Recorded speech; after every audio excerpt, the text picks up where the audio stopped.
චිත්‍රපට ශාලාවක් අපේ නගරයට ආවේ මුල්ම කාලේ. කිලෝමීටර් 2-3 එන්න ඕනේ පයින් රැහැට උළුවතු බැඳගෙන එහෙම එන්නේ. අම්මටයි තාත්තටයි කිව්වට නම් එක්කන් එන්නේ ඒත් මගේ පුංචි අම්මා කෙනෙක් ඉන්නවා. කට්ටිය එකතු කරගෙන අපේ අයියලා මල්ලිලා නංගිලා අක්කලා එනවා පාර දිගේ හරි ජොලි. අනේ ඉතින් එන්නේ විජය මාලනී බලන්න. එහෙමමයි එන්නේ. මාලනී කියන්නේ සිහින දෙව්දුවක් අපේ. මට නම් ඒ කාලේ දැක්ක මාලනී කියන මම හිතුවේ සුරංගනාවියක් කියලා. ඒ අපේ කාලේ වීරිය පුතේ. අපි විජය මාලනීට පුදුමාකාර තරම් අපි පිම්බැන්දේ. ඒ තරමට රිදී තිරේ හොල්ලලා අද වගේ නෙමෙයි. හදවතටයි ඒව දැනුනේ. ඉතින් ලිව්වා කවියක් ගොඩක් දිනෙක අහලා තිබ්බත් තේරුම මොකද්ද කියලා. මම කිව්වා මෙහෙම. සරසවිය සතු නෙළුම සොරාගත්තාද නුඹ මොහොතකින් යලි දෙන්න ඉල්ලගත්තා දෙය. සරස්වතිය කියන්නේ කලාවට අග රැජිනිය.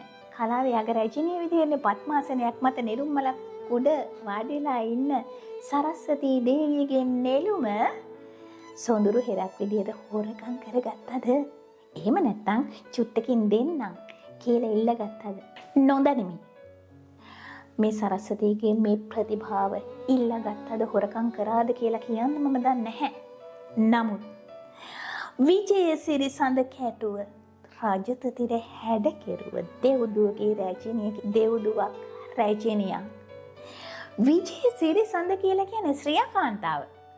නමුත් ওই ශ්‍රියා කාන්තාවත් එක්ක එකට මට මතක් වුණේ විජයමාලනී නිසා මම විජය දැම්මා. ඒක ඇඟවෙන්නත් එක්ක ශ්‍රියා කාන්තාවක් වගේ රජත තිරය. රජත තිරය කිව්වේ රිදී තිරය.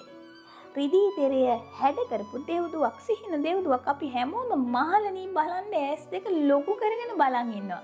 මාලනීගේ හිනාව කතාව ඊළඟට පිට වෙන වචනේ මොකද්ද? බලන්නේ කොහොමද ඔක්කොම බලන් ඉන්න පුදුම ආසාවකින් බැලුවේ.